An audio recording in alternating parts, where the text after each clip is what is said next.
Hello. I'm Professor Yoon from Seoul National University.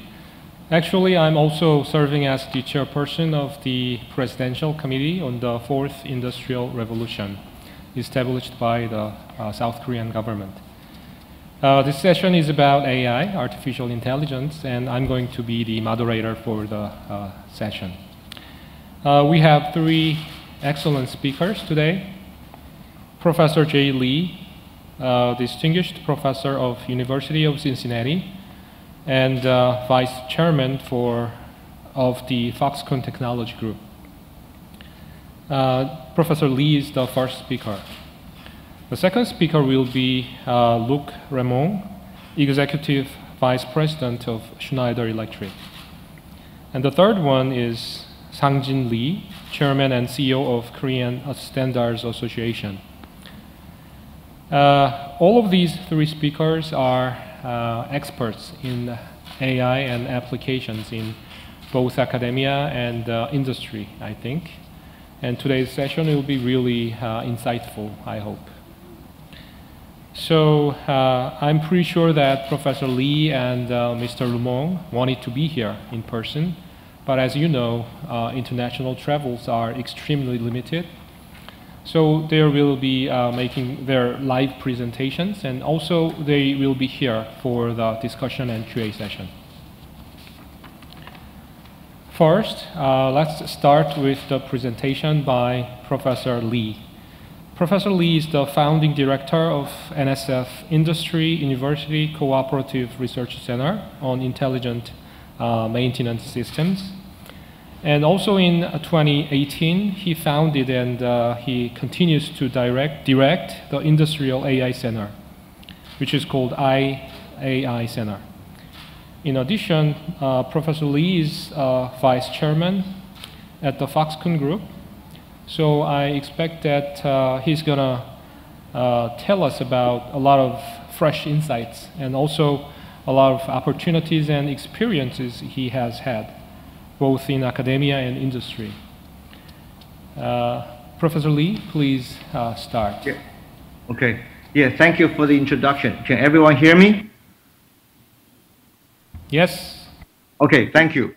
Yeah, thanks for the opportunity. I think each of us will give a short presentation. So I will share with you how the journey, what we have been doing for the industrial AI. People may say, well, AI, industrial AI, what's the difference? Well, AI is a cognitive science, has been there for over 5 decades. But the industrial AI is a system engineering, which means when you develop something, when you deploy them, you do it, I do it, result should be the same if I use the same data. So, so eventually we have to be able to drive this because for engineering companies, you have to develop, design products and deploy in the field. Doesn't matter if it's robotics or machinery or EV or satellite or a factories, right? You have to be able to deploy them. So first, I'll give a quick industrial trends, also the journey that we have gone through and some of lesson learned. I think the trend here, you can see that obviously from the consumer product, we learned great lesson, right? From the smartphone business, how things changed the way we live, the way we social, the way we interconnect. And in industry, the digital transformation is currently going on. We're connecting people, things, and management system, three together. So that's called digital transformation. So eventually, we're using the lesson learned from consumer electronics, but extended to IoT industrial AI. So the company like Foxconn, basically, and used to be an EMS company, and make products, and eventually will become joint design and integrated design and technology, manufacturing, and service together. So a few years ago, I had the opportunity to engage with Foxconn. So currently I'm on leave from university to serve as a vice chairman. So basically, from the journey here, you can tell, first, when we define what is an industrial system, right, in terms of intelligent automation, intelligence, and digital. Well, automation is the system to do people don't want to do, like boring, dirty, dark, right? And or people don't do well. I have 100 holes to inspect. I cannot do it, right? But I can do it, but it's not fast enough. But intelligent system is to do people cannot do. For example, I want you to tell me 100 holes dimension. Eyes cannot tell, but machine vision can tell. Now, digital system, what's definition? Is one sentence. It's to human using data to make decisions. Today, most of us still using experience to make decisions. So obviously, we have a journey to give that infrastructure to do it. So by doing that, obviously, in a space, I call this a visible versus invisible. If I take a visible space of an engineering system, and invisible system, we tend to solve the problem first, then we move to avoidance space, right? We move to avoidance. But unfortunately, in the invisible space, there are a lot of things you don't see. That's why when medical like us, we have to go to X-ray, MRI, we test blood, because doctors want to see those invisible data, not just look at your face and weight you, right? It's just you diagnostic your face cannot do too much. So eventually, that needs data. Engineering system need data as well. So how do you get data to find invisible problem? Then from the relationship with the others and the previous case studies, previous problems, you can avoid them based on relationship. So this chart actually describes a very strategic way how we solve problem in AI space, which means in red area, AI is very easy to do. But in blue area, that's where AI should do. So, but I think that one of the three issues about industrial big AI is the big data, broken background. Data has many kinds, many different. Sometimes you have data, but you forgot about you collect data, I collect data, background different, the bad, and then the data baseline is different. Eventually, you don't know the background. Like, you know, if I have a aircraft taking off, if I don't tell you the weather pattern, if I tell you the air density, water density, then you cannot really understand the fuel efficiency of an injection, right? I mean, the jet engine. So just know something about the combustion. It's not enough. So we need to understand the background. So we have a company have a lot of data, but sometimes when they collect it, they forgot to label them, the background. So later on, the data are not useless, which means are not useful. So we have a question of useful data. What's the usable data? Data are useful, but not useful because you did not label them properly. Like blood donation, blood is useful, but if you have HIV or other disease, the blood is not usable. So whatever. So eventually, the data quality is very important because when we collect data from the field, we first have to evaluate if data can be diagnosed, detect something, then can be useful to diagnose something, then can be useful to predict something. So we have to do analysis, make sure data quality is good, useful, and useful. That's the first step normally we do, right? So we have a lot of data. Now how do you do data useful and useful? And then tool. AI, like I said, is a cognitive science. It's been there for a long time. And many good success, the cases, but also has some barrier and constraints that people they cannot depend on it. So eventually, industrial AI, we need to have a systematic approach. You do it, I do it, the same data set should be the same. So we can use the history data to train the system continuously rather to depend on the system recalibration, etc., etc. So that's a very different perspective. For example, in the traditional system, we depend on experts. Then expert system, we use our rule. Eventually, a training system, AI, we train the system, but sometimes we have to recalibrate. But industrial AI should be dynamically retrain them based on the peer similarities and based on the previous cases. So I don't have to retrain them. So eventually, there are many tools in the McKinsey report. I also served as senior advisor to McKinsey before, so there's a lot of tools we use. But if you look all the tools here, and not just about deep learning, you have many good tools. We can categorize them, compare them, like a random forest. It's very useful when you don't have enough knowledge. But if you don't have a good domain knowledge, sometimes the high dimensional space, you cannot solve it. So this table gives us a very good chart. Now, in Foxconn, when we do the journey, I'll quickly go through this. It's like we have 5G and semiconductor, EV, and AI. And we have a three-step journey, 1.0, 2.0, 3.0. Eventually, that three journey, we want to have an EV digital health and robotics as a major driver industry, then AI, semiconductor, and 5G, 6G are core technology. So that's where we are. And so eventually we have lots of data. For example, we have 125,000 machine tools, 80,000 robots. So these are the great data-rich environment for us to take them and to use it to prove we can do it internally before we serve other companies, right? So this is our backyard opportunity. Our backyard have lots of data. So eventually we say, hey, well, machinery, we can predict before downtime, we can analyze why, and then we can avoid other systems before things happen. So we call worry-free system. So based on this philosophy, we developed called the Lighthouse Factory, right? So we turn the lights off, not because we did it on purpose, but because we want a worry-free. Worker don't have to worry about quality. So we have we're building right now we build 10 more, right? So we have already 7 and 10 more. So based on this, so this kind of factory was selected for 7 World Economic Forum Lighthouse in 2019. One of few truly using AI as driver. And later on, I think we can also, to use example, for example, like a display glass. When you do the cutting glasses, we teach engineers use it in about a few hours. They can deploy them and achieve 98% accuracy. That's what we want. We want a very fast deployment and systematically, no surprise, right? So if that can be done, then that gives industry great confidence.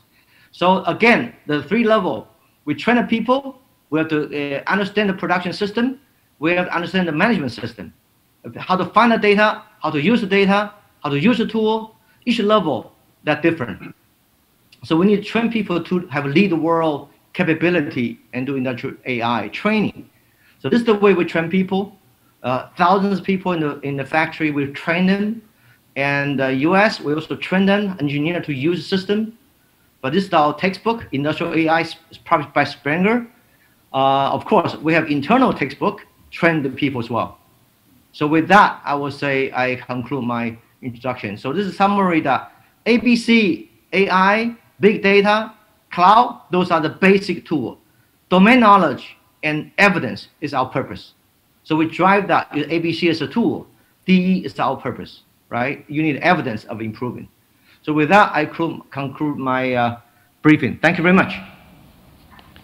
Professor Lee, thank you for your excellent presentation. As an engineering professor, I also have been doing a lot of projects with companies and also it was very interesting to see a diverse set of comparisons. For example, comparison between automation, intelligent systems, and digital systems, and also, given the fact that modern AI systems heavily depend on the large amount of data, you talked about the 3 headaches, I would say: broken, bad, and background. So I think pretty much, many players and many companies share the common problems of, data, and also, many people, they do not understand AI in, Hello? I cannot hear the host anymore. You I cannot hear host me? either. Okay, anyhow, it was an excellent presentation and it was very insightful. Thank you for your presentation again. Well, yeah, I think that we share that later on. We can maybe exchange some information, Sure. the contact. Yeah, Thank our you. next speaker is Mr. Luc Ramon. He is Executive VP of Schneider일렉트릭 company. And Mr. Ramon has worked extensively to introduce automation solutions during his experience as the Deputy Director of the Ministry of Economy, Finance and Industry of France, and as Chairman of GMELAC. As Mr. Ramon is currently in charge of South America, Africa, Middle East, India, East Asia, and Pacific for Schneider일렉트릭. Wow, it's quite a long list. And I believe that he is positioned to provide unique insights into global cooperation. Please give a warm welcome, and please. Thank you, Mr. Chairman. 안녕하세요 to all of you. I'm very happy to be joining you, unfortunately, digitally from Mumbai in India. I would have loved to be with you in Korea, of course, but the circumstances are unfortunately not helping. As you said, at Schneider일렉트릭, we are a technology company, and I'm looking after most of the emerging world, where technologies are actually going even faster than in the mature world, because I see most of our customers and territories going very fast to the very last mile without doing all the steps before. So our mission at Schneider is really powering digital economy, and artificial is a growing part of the technology we deploy. We have been in automation and in electrification since decades, since more than 50 years. But of course, over the last 3 decades, the acceleration of our technology and our deployment of technology has been all around digital. So we can move to the next slide.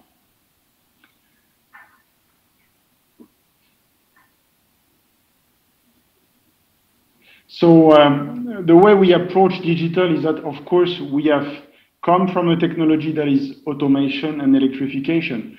And the more we have grown in these technologies, we have discovered the potential of digital for our customers by bringing the applications based on IoT information, both in the electrification world and in the automation world, on the shop floors, and on any kind of infrastructure, by exactly the approach that Professor Lee was mentioning on before, which is enabling people.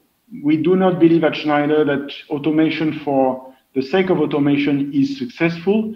Enabling people is the most successful approach whenever we want to use data as a more powerful tool to achieve the objectives of any kind of infrastructure, any kind of industry. Even if we have this objective today, we are still just at the beginning of the journey in all industries, because even though, as you would see on this slide, 23% of our organizations consider that they are working in a collaborative way to prepare the future with interactive and explainable AI-based systems, and 79% of executives believe that their industry is moving towards offering more variety of connected products and services. We estimate at this stage that only 10% of the available data is effectively used today for the purpose of enhancing the mission of each of these companies. And that's really what we are working on with Schneider일렉트릭 and all its partners, and Foxconn is one of our partners as well, and I'm very happy to be together with Professor Lee today. We are working towards enabling this data to be used in a sense that serves the purpose of each of these companies.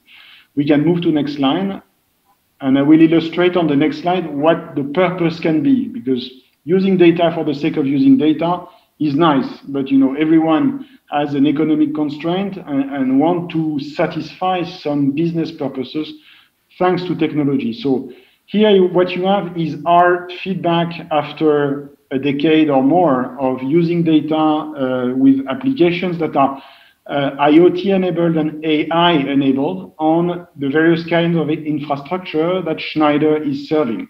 So we are serving any kind of grid, any kind of building, any kind of industry, any kind of data storing infrastructure, data center. These are the end markets that the technologies of Schneider are serving. On these end markets, we have more than 500,000 sites that are fully equipped today with the Schneider technologies of the Ecostructure platform. These technologies are relying on of course, what you would find in the shop floor, that is connected products that deliver power, motion, metering, things that are necessary to understand what happens in the reality. On top of these technologies, you would have what we call edge controlling systems, the real-time automation loops that are enabling to control the infrastructure and to operate safely. And on the top, you would have purely software AI-enabled applications, which would be extracting the data from all the layers and providing analytics on top of it. From the deployment of this comprehensive platform, what we gather is on energy efficiency of these infrastructures, basically an average saving of 30%. Some cases go up to 85%, just because intelligence allows to control better the energy.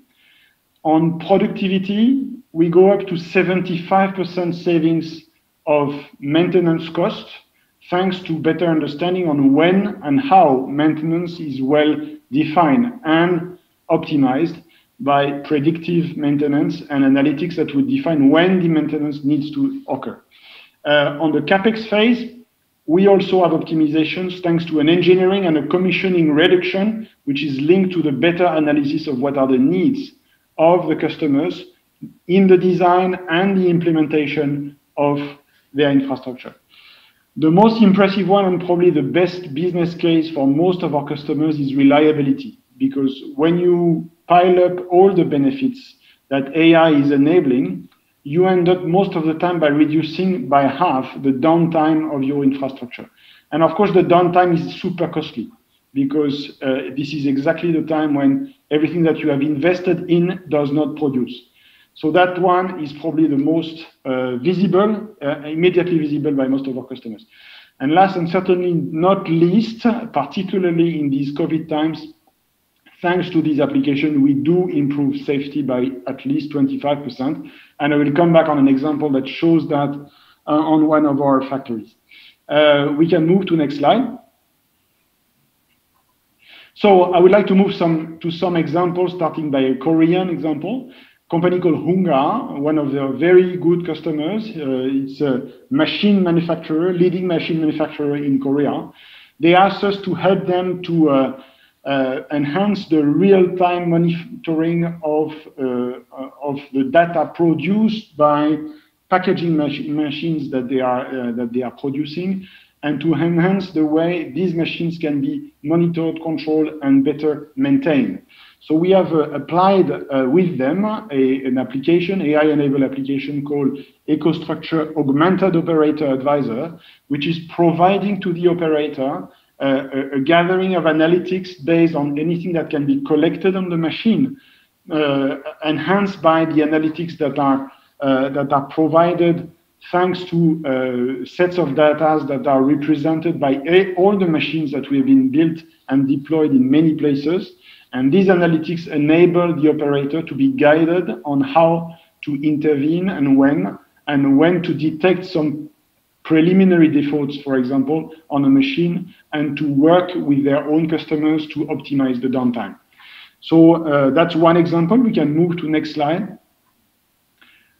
We will travel a bit for the next one. So I take you to South America with the #1 brand of perfumes and cosmetics in Brazil called Casa Granado. Casa Granado asked us to help them to optimize their full digital setup from the shop floor up to the full design and analytics, which is provided by the softwares of our industrial software company called Aveva. And their objective there was to optimize the ability to move the production chain from one type of product to another. So they wanted to increase the versatility of their production chain. So thanks to the full connectivity from the shop floor to the supervision softwares, we have enabled them to increase 10 to 15% their production with the same initial capacity. We can move to the next slide. And this one will be my last example. This is an example that we have deployed as a doctor, on our own factory. So we use our own medicine on ourselves. Schneider has more than 200 factories globally, all of them getting digitized, of course. And this one is our Batam factory, which has been recognized as the example given by Professor Lee as a World Economic Forum Lighthouse. With all the applications of Ecostructure deployed. And we have even enhanced these applications when COVID times came to be enabling our operators to have smart glasses and avoid to touch any of the components of the production chain to be more efficient and more safe. And thanks to all these deployments, we have reduced by 44% the machine downtime that we had. Increased 12% operational efficiency and 17% of reduction of maintenance costs. So that's examples that are live now, which makes our AI applications not the lab anymore since a long time actually, but now something that is really industrialized and deployed at a wide scale. I will stop here my introduction and thank you very much for your attention. Thank you.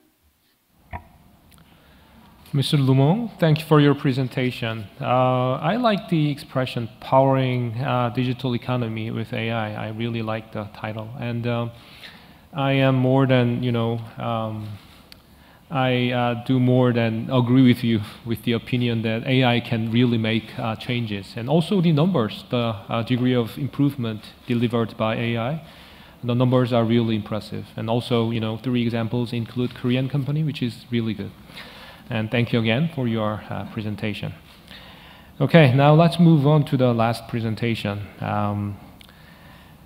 The third speaker is Sang-Jin Lee, and he's the CEO and chairman of the Korean Standards Association. He has worked extensively in the Korean government, including the Ministry of Information and Communication, the Ministry of Trade, Industry and Energy, and also the Office for the Government Policy Coordination.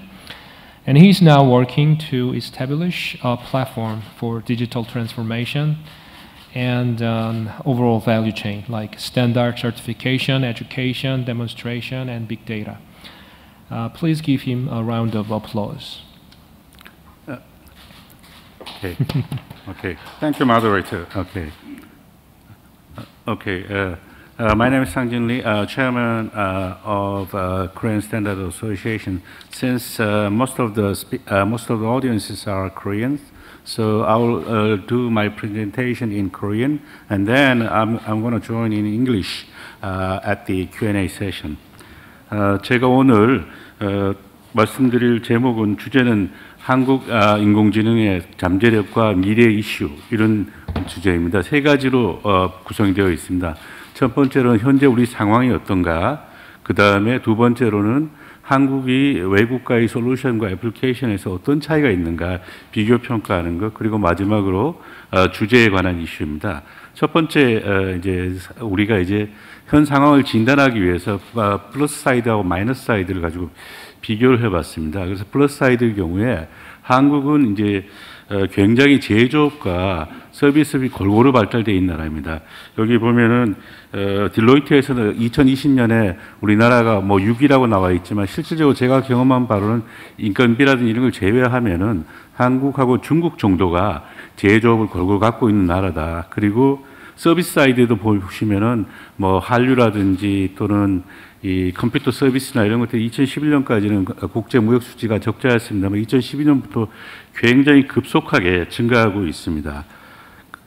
그 다음에 이 우리나라의 굉장히 IoT 인프라라든지 이런 브로드밴드 커넥션 준비도가 굉장히 높다는 겁니다. 그래서 여기 보시면 OECD의 광케이블 보급률이라든지 아카마이의 여기 인터넷 접속 속도, ITU의 인터넷 준비 지수 이런 거 보면 세계적으로 전부 탑 랭크가 되어 있다 이렇게 보시면 됩니다. 그리고 5G 경우에도 농어촌 초고속망이라든지 또 기가 인터넷이라든지 이런 쪽에서 굉장히 잘 준비되어 있고 5G 통신을 세계 최초로 상용화했습니다. 그 다음에 또 보시면은 우리나라가 굉장히 어울리 어답터들이 많다 이런 내용들이 있습니다. 그래서 세계적으로 엔터테인먼트나 IT 쪽에서 많은 서비스가 나오면 반드시 한국에서 먼저 테스트를 해보는 그런 형편이고 넷플릭스나 영화라든지 또 세계적인 가수들도 다 한국에 와서 하는 걸 선호하고 있습니다. 그 다음에 우리가 지금 인건비라든지 여러 가지 근로조건 52시간 이런 것 때문에 상당한 기업들이 어쩔 수 없이 인공지능을 지금 선택해야 되는 그런 이슈도 있습니다. 그리고 또 보시면 우리나라 초고령 사회, 지금 현재는 고령 사회입니다. 2018년부터 65세 이상 인구가 14% 이상 돼가지고 고령 사회인데 2026년부터는 20% 이상 되는 초고령 사회로 들어가기 때문에 노동력이 부족해지는 그런 상황이 있습니다. 이게 플러스 사이드고요. 마이너스 사이드를 보시면은 지금 많이 얘기되고 있습니다만 우리나라의 개인정보 유형이 굉장히 제한적이다. 굉장히 규제가 많고 그 다음에 아까 우리 제이 리 프로페서 리께서 얘기하셨지만 데이터가 굉장히 배드하거나 유슬리스하거나 또는 뭐 백그라운드에 대한 데이터가 없거나 또 뭐 그냥 쌓여 있기만 하거나 이런 데이터들이 굉장히 많습니다. 그래서 저는 이제 브로큰 데이터, 배드 데이터, 유슬리스 데이터, 스택드 데이터 뭐 엄청나게 이런 이슈들이 많이 있어서 이런 문제가 우리 굉장한 저거를 제약하고 있다고 생각하시면 됩니다. 그리고 지금 데이터 3법이 통과됐지만 가명 정보 어떻게 결합해서 이용하느냐 이런 이슈가 또 남아 있습니다. 그리고 또 하나의 마이너스 사이드는 업종별로 이게 지금 우리 그 인공지능 이용하는 게 굉장히 차이가 난다. 네이버, 카카오 같은 데 아주 탑으로 나가고 있고 SK텔레콤, KT도 마찬가지입니다. 근데 삼성 뭐 이런 제조업 몇몇 업체들은 잘 가고 있지만 나머지 이런 뭐 제조업이라든지 뭐 금융이라든지 뭐 소매라든지 이런 쪽은 의료 쪽 이런 쪽은 아주 취약하다 이렇게 보시면 됩니다. 그리고 뭐 실리콘밸리나 항저우 같은 데 가면 굉장히 많은 AI 업체들이 모여 있는데 우리나라는 이런 것들이 지극히 취약하다 이렇게 보고 있습니다. 그리고 또 이제 뭐 어제도 뭐 얘기했지만 엔비디아에서 ARM을 이제 40조 원에 사들이고 뭐 이런 것들이 있는데 우리는 이렇게 빅테크 자이언트들이 사실은 산업을 리딩하거나 생태계를 만들지 못하고 있다는 생각입니다. 그래서 이게 전체적으로 봤을 때는 우리가 정보화에는 굉장히 성공했지만 이것이 AI로 연결되는 부분에 있어서 좀 취약하다 이렇게 볼 수 있습니다. 그리고 이제 두 번째 파트인 AI 애플리케이션하고 솔루션에 대해서 보면 먼저 센서 데이터 쪽을 먼저 보겠습니다. 그러면 이제 좌측편 그림에서는 자율주행차의 컴퓨팅 플랫폼 이런 거 보면 엔비디아나 이런 것들이 굉장히 앞서 있습니다. 이 파트에서는 현대차가 나타나고 있지 않지만 오른쪽 그림에서 현대차 같은 경우에는 이제 실제 상용차에 어떻게 구현이 되었느냐 이런 차원에서 상당히 이제 높게 이렇게 보여지고 있습니다. 그다음 이것은 구글 딥마인드에서 만든 알파스타라는 겁니다. 이거 스타크래프트를요 게임 실제 게이머들하고 해가지고 이 구글 딥마인드에서 만든 게임 버추얼 게이머가 이기는 겁니다. 굉장히 리액션 타임들이 그 진짜 게이머보다 굉장히 짧아가지고 굉장히 추상적인 사고를 하고 각각 에이전트들끼리 자기들끼리 전투를 붙어가지고 게임을 학습하고 하는 겁니다. 그 다음에 이제 우리 오른쪽에 그림 보면 이세돌이 2016년에 구글 딥마인드에서 졌지만 4대1로 졌지만 우리는 2019년도에 한돌이라는 것이 확인했으면 상당히 좀 뒤따라가고 있다 이렇게 보시면 되고요. 그 다음에 이것은 이제 뭐 IBM 왓슨 헬스라든지 뭐 텐센트 같은 경우도 굉장히 다양한 의료 데이터를 갖고서 지금 3차원 의료 데이터로 진단을 하고 하는 거 제가 직접 봤습니다. 그 중간에 있는 것은 뭐냐 하면 하버드 대학교 의과대학 교수가 만든 패스 AI라는 회사인데요. 밑에 있는 붉은색으로 된 암세포를 치료를 했을 때 나타나는 항체를 노랗게 위에 표시되어 있고 그에 비해서 이제 우리나라의 이제 뷰노나 루니치라는 데서 이제 뷰노 같은 경우는 여러 가지 이제 치매라든지 또는 영상 판독, 흉부 영상 판독 이런 데 굉장히 잘하고 있고 손 그림으로 나온 것은 그거는 뼈 성장을 측정하는 겁니다. 그래서 실제 나이와 뼈 성장이 어떻게 되었나, 애들이 얼마나 성장할 수 있나 이런 거 나온 거고 제일 마지막에 있는 루닉 같은 경우는 한국인의 이제 유방암 같은 것이 다른 서양인하고 다르다는 것 때문에 유방암하고 폐결절 이런 쪽이 나와 있고 그 다음에 이것은 이제 제조업 쪽에서 TSMC 반도체를 생산할 때 결함 부품을 찾아내는데 여기서는 상당히 이제 반도체 표면이 고르게 증착됐냐를 가지고 인공지능을 이용해서 빛의 반사가 어느 정도 되느냐 이런 걸로 하고 있고 오른쪽에 있는 우리나라의 수아랩이라는 회사는 반도체라든지 PCB라든지 이런 쪽에 실제로 머신 비전을 이용해서 결함 부품을 찾아내는데 작년에 2,300억 정도의 코그넥스라는 데 인수가 이렇게 되고 있습니다. 이쪽에 또 이제 번역기를 보면은 구글 번역이 네이버 팝하고에 비해서는 훨씬 다양한 언어로 지금 번역이 되고 있고 또 그 다음에 이제 여기가 훨씬 유저 프렌들리합니다.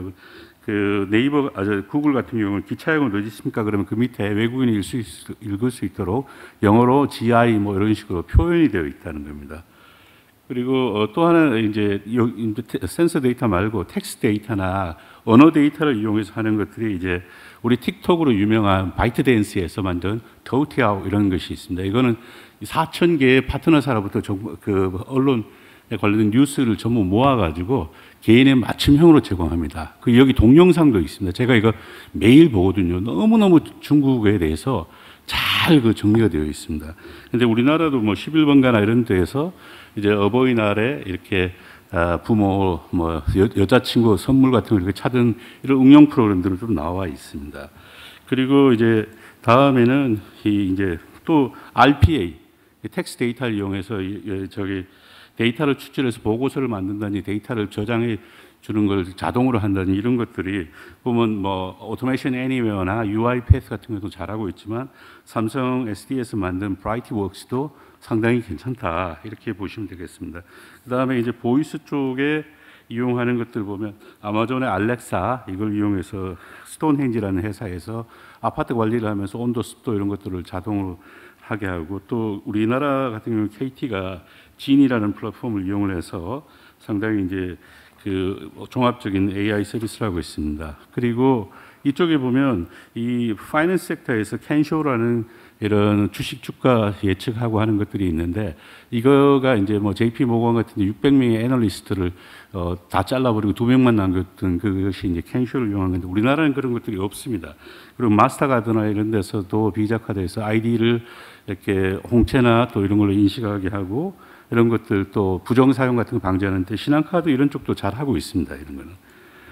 그래서 전반적으로 봤을 때는 우리나라가 조금 상용 애플리케이션에서 비슷한 건 있지만 숫자가 너무 적다 이런 것이고요. 우리 이제 현재 이슈를 찾아보면은 이제 결국은 우리가 조금 그 국가적인 AI 정책을 만드는데 여기 4차 산업위원장이 계시지만 우리가 작년 12월 달에 인공지능 국가 전략을 만들었으면 좀 늦었다. 그리고 인공지능에 관련된 인력 양성이 아직은 좀 부족하다. 그리고 이제 가장 큰 문제가 이쪽에 이제 우리는 빅데이터가 없다. 아까 말한 뭐 제이리 교수께서 얘기하신 뭐 베이드, 브로큰, 유슬리스 그냥 쌓여있기만 한 데이터들 이런 것들이 지금 문제다라고 볼 수 있습니다. 그리고 이제 정부가 이렇게 인공지능 국가 전략을 만들었지만 실제로 과제만 지시됐지 여기에서 누가 어떤 역할을 할 것이냐 또 그 다음에 어떤 운영 원칙이 있느냐 이런 것들을 사실 만들어줘야 되고 그 최근에 또 좀 협업이 좀 이루어져야 된다 이렇게 볼 수 있습니다. 그리고 우리나라에 특화된 인공지능 전략이 좀 있어야 되겠다. 범용으로 하는 이런 파이낸스 AI 같은 거는 사실 오픈 공개 소프트웨어로 많이 되어 있기 때문에 우리는 그냥 커스터마이제이션 하면 되는 거고 우리는 보다 이제 의료 AI 같이 한국인이 가질 수 있는 특성 이것에 베이스한 인공지능이라든지 제조업 같은 것을 오히려 활성화시켜야 된다. 그리고 이게 이제 소프트웨어 디벨롭먼트 키트, 이거 개발 도구 많이 나와 있기 때문에 우리는 어플리케이션이나 서비스 레이어로 지금 타겟팅하는 것이 더 좋겠다는 거고요. 이거는 우리 한국표준협회에서 인공지능 플러스 인증이라는 것을 7월 말에 세계 최초로 도입했는데 퀄리티를 높이는 쪽, 그쪽으로 좀 갔으면 좋겠다는 겁니다. 그리고 여기 이제 AI가 어떤 디시전을 내렸을 때 이것이 어떤 세이프티에 어떤 문제가 있고 누가 어떤 법률적인 책임을 지느냐 이거는 해석 가능한 AI는 지금 보통 이제 블랙박스 형태로 되어 있고 의사결정 트리 외에는 사실 추론 과정을 알 수가 없습니다. 그런 문제가 있고 그 다음에 AI가 자업을 대체하는 속도가 훨씬 만드는 속도보다 크다고 생각합니다. 그래서 밑에 보면은 저기 약 20%밖에 사실은 대체가 새로운 잡이 생기지 않는다. 잃어버린 잡에 대해서. 그래서 저는 이제 마지막으로 우리나라의 이 AI의 문제는 D2D다. 뭐 B2B, C2C 여러 가지 나옵니다만 이 데이터 빌딩하고 그 다음에 비즈니스 모델을 CEO들이나 기관장들이 정확하게 알고 있어야 됩니다. 그 전 국민이 이런 AI에 대해서 관심을 갖고 있어야 되기 때문에 저는 우리나라 AI 산업이 지식 집약적인 산업이 아니고 오히려 노동 집약적이다. 데이터를 잘 빌드하는 것이 더 중요하다. 이렇게 생각하고 있고 이게 엔지니어의 자업이 아니고 의사결정자의 자업이다. 이것만 해소하면 우리가 금방 캐치업을 하고 따라잡을 수 있다. 가능성이 있지만 이런 분야에 좀 더 포커싱했으면 좋겠다는 생각입니다. 감사합니다. 네. Thank you very much for your presentation. Well, I agree. Curating a huge volume of data is really time-consuming and labor-intensive, and also But still, we cannot, neglect the importance of collecting a large volume of data. So it's quite challenging, right? And also, it's very important to educate young people and the old generations alike, so that they can, if needed, they can transform their jobs and their, many things in their life. So I think it's time to move on, and I'm going to lead the discussion. And also, we have like 20 minutes for the Q&A. So let me do this. I'm going to ask each of the three speakers. So I have prepared like 3 questions. And then maybe I'll ask some common questions so that any of the speakers can, talk about their thoughts. So first question for Professor Lee.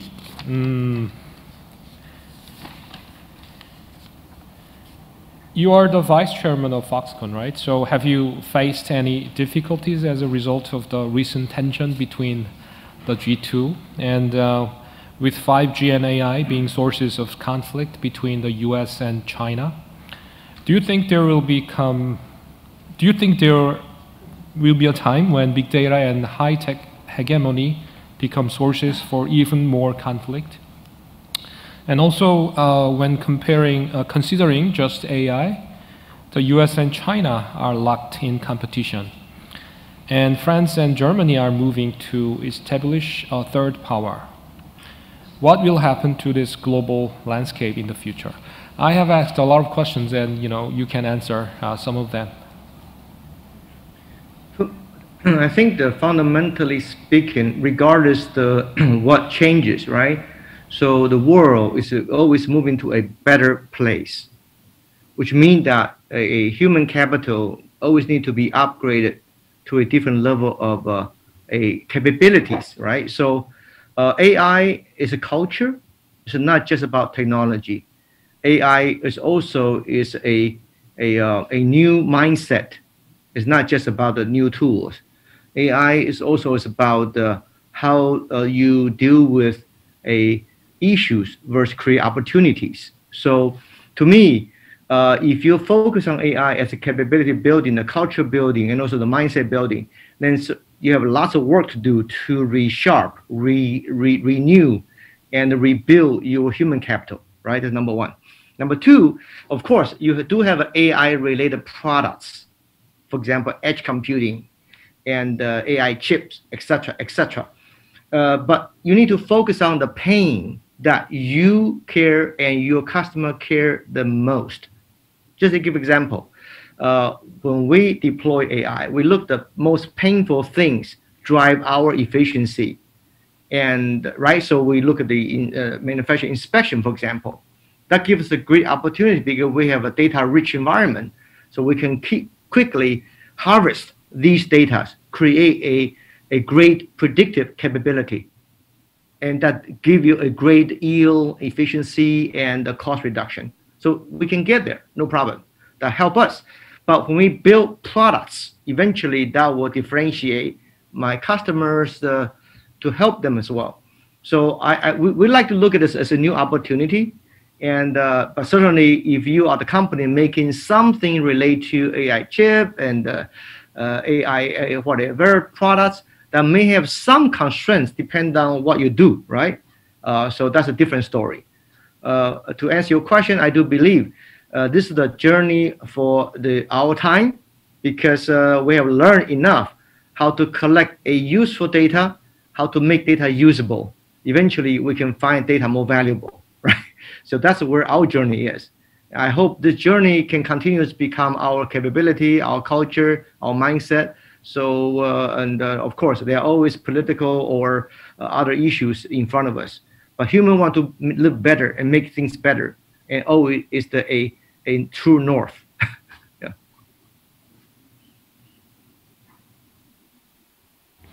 Thank you for sharing your thoughts. I agree that human and industry products are very important aspects of our technology, AI and many other methods. Okay, thank you very much. And I have a question for Mr. Lumong. Schneider일렉트릭 is a company that considers the application of AI in sustainability practices. Schneider also collaborates with Korean companies like SK Telecom. When implementing meaningful changes through smart energy and smart factories, do you have a key philosophy or set of values? What is the most difficult part of this process?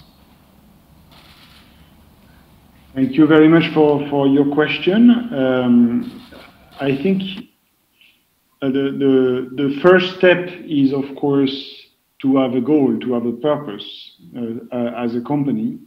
And that's true for us as Schneider, but that's true for more and more of our customers who openly share a purpose, which is to deploy their business in a more sustainable manner going forward. I see more and more customers who are taking public commitments to become carbon neutral or to go towards a carbon neutrality that would touch their different scopes 1, 2, and 3 of the Kyoto Protocol, and so on and so forth. So it starts by the fact that more and more businesses are fully mindful of their impact on the environment and want to be the best possible citizens with respect to the environment. And of course, AI and digital are a very powerful enabler to serve this purpose, because our experience at Schneider since many decades now, since actually much before the times of AI, is that you only control what you measure. I mean, that's one of the principles of automation. You only control what you measure.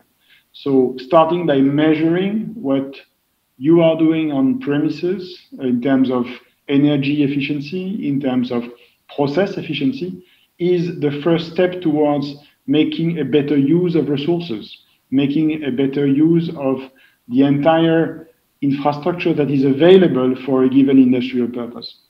So this is how we have built then over the decades now a very large technology base that is enabling to differentiate the technology applications by segments of industry.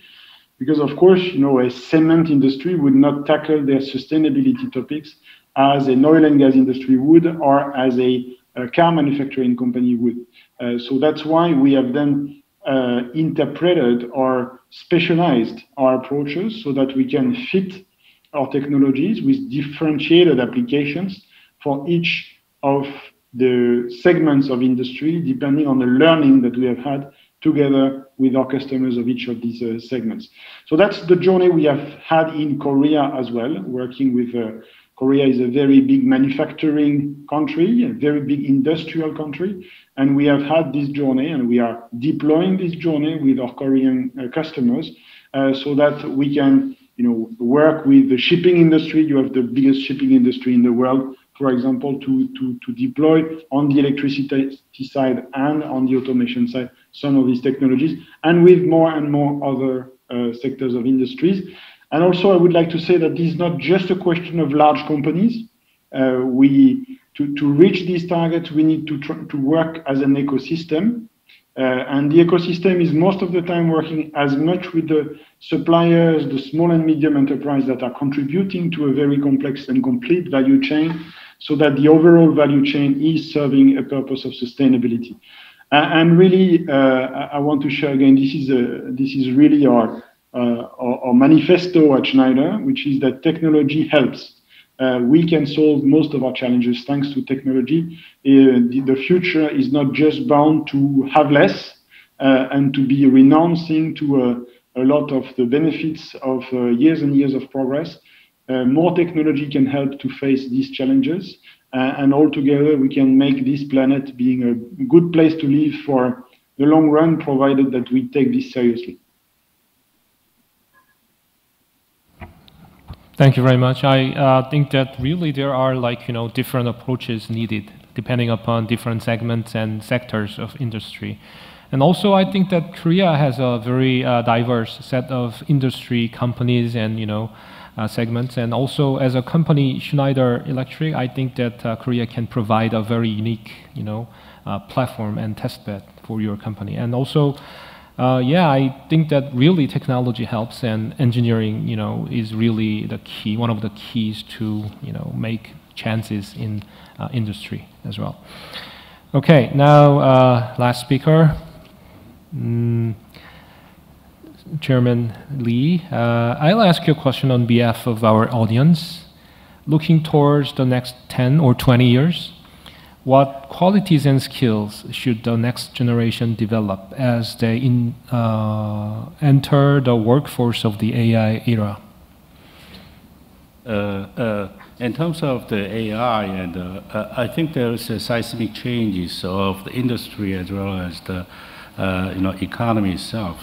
Coupling with Corona, the COVID-19. I think that the way of the transaction and the consumer behaviors are rapidly changing. So for future generation, I think it's really important because there is a tremendous amount of changes occurs, and nobody can expect what's going to happen. So I think that to prepare for this, I think that openness is really important. Flexibility of the changing environment is really important. And also, I think that the most important part is that everybody should keep in touch with recent development of AI technologies, AI concepts. Because I think it's some sort of essential part of your life. So anybody. So I think in that sense, I'm asking my daughter, who is a lawyer. So the AI is going to change the a lawyer's job a lot. So I wrote a book. This one is the essential part of essential knowledge of the AI for non-engineers. Even if you are non-engineer, that you should keep in touch with a recent development of the AI technologies, and you should be flexible and open-minded. I think that's the most critical part. Okay, openness and flexibility. Yes, they are the key factors. Okay, now we have like 8 minutes, and probably I can do like I can ask one or two questions to three of the all the three speakers. Let's see. Okay, let me pick this one. To the non-Korean presenters, let me briefly explain the situation in South Korea regarding AI and economy. The government has announced an AI national strategy, so a set of strategies for this nation, with the vision and goal of becoming an AI powerhouse beyond an IT powerhouse. Given that Korea has a very Korea has succeeded in many aspects of AI, IT, I guess. The government has also announced the so-called Digital New Deal and Green New Deal. The government launched a data dam project to build high-quality data sets as a focal project. The goal is to reinvigorate the economy and increase employment based upon the digital version of the Hoover Dam, built during the Great Depression in the United States. What do you think about the Korean government's strategy about this Digital New Deal and data dam? Maybe Professor Lee, you can start. Yeah, I think this is a good effort. Certainly, that many countries are doing different things for sometimes similar purposes, but certainly for a different priorities.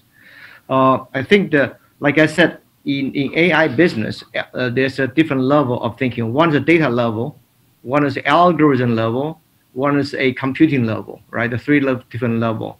So many people, they want to do AI, they train and learn algorithm, they try different type of analytics. But fundamentally, right, the data quality and data availability, how to data hunting is very important. So we are not lacking too many scientists in doing AI. we do need more capable data hunter. The guy can go to the field. The field could be a high-speed train, could be a smart grid, could be mining site, could be hospital, and the guy how to help identify where to measure data, how to evaluate the quality of useful data, and how to stream the data, how to label the data, and how you prepare the data. Like a chef, right? And just cooking is not a big problem. How to hunt a fresh food and good food, and how to understand the customer needs. What do they want to eat? Then decide what type of tool, the great steamer or grill you need. You don't just cook the fish for anything. No. So to me, what you just described is a good thing, because you needed some data quality effort, and so people can use the data to predict things, right? I often challenge people, say, I give you a problem, we have a data foundry in our effort, right? I give you a problem, any new people come, you predict the problem from the past. If you succeeded, then I can trust you predict the problem in the future, right? Like a palm reader. You keep telling me what future could be, but if you cannot tell me what happened to me in the past, it's really hard to believe you. So again, this effort is very good. Second thing is about engineering systems. AI is not about try and error. AI is not about a black art, right? It's about system engineering. So I do believe you need a data foundry, you need a tool foundry, you need a power computing platform as well. It could be embedded, could be chip, could be a cloud, could be VM, whatever you use, it's just to carry different mission, real time, FPGA, etc. So this whole system architect is very important for any country to move forward. Yeah, fortunately, I think that Korea has a very strong hardware makers like Samsung, LG, and many others. And in terms of exploiting those strengths in making hardwares and systems, I think that it's really important to collect a large volume of data in this project. And I think that you agree with the strategy Korean government has created. Any other thoughts? Well, I can probably just concur with Professor Lee, who has been mentioning the image of cooking is super good, I believe, because, as a French citizen myself, I can only believe the fact that your cooking will be only as good as your raw products, which means that the quality of your data will determine the validity and the quality of what you produce from there. So I really concur with the fact that this direction from the Korean government is really good. And I mentioned at the beginning that only 10% of the data is used today, and the remaining issue on the 90 other percent is not primarily access most of the time, it's data sourcing and organization, because well-organized set of data are really the key success factor of a successful AI-based application. The second element is that to make a successful journey in AI, you need, of course, computing capabilities, as Professor Lee was mentioning. 30 years ago, it was the limiting factor. We didn't have enough power of computing. Today, we have almost unlimited power of computing. But what makes the approach relevant is to be clear on the application that we want to tackle. So clear set of data, clear application. When these two are combined, most of the time we have a great success on the approach, and I believe that this will be helping very much on the Korea side. On the data side, we believe so much that this is critical that a few weeks ago we announced that our industry software company Aveva is going to buy OSI Soft, which is a specialist of data organization in the industry, because we really believe that this is a critical aspect of enabling further all our customers to organize their data, make sure that they can keep track of their data over time to enable further applications. Very good comment, because I think that in the manufacturing age, we can import the parts and the raw materials from outside. But in case of the AI, so you need to have your own data. So I think that this data dam project is right on the target, very, very timely. But most of the data voucher and training data project, those data dam subcategories targeting the SME, small and medium enterprises. Then there's middle-sized companies and even large companies are left behind. So we should have some sort of the mechanism that will make a balance between the different sizes of companies, because this data problem is really pervasive for all companies. So, government should have some sort of the mechanism to make a balance among different groups of companies and different industries as well. Okay, I think it's time to wrap up. And I would like to thank the 3 speakers who participated in this session. And I also want to thank the audience in this session. This concludes AI session of WEF. Thank you very much. Thank you. Thank you very much. Thank you. Thank you for chairing the session. Thanks for listening. Thank you, Chairman.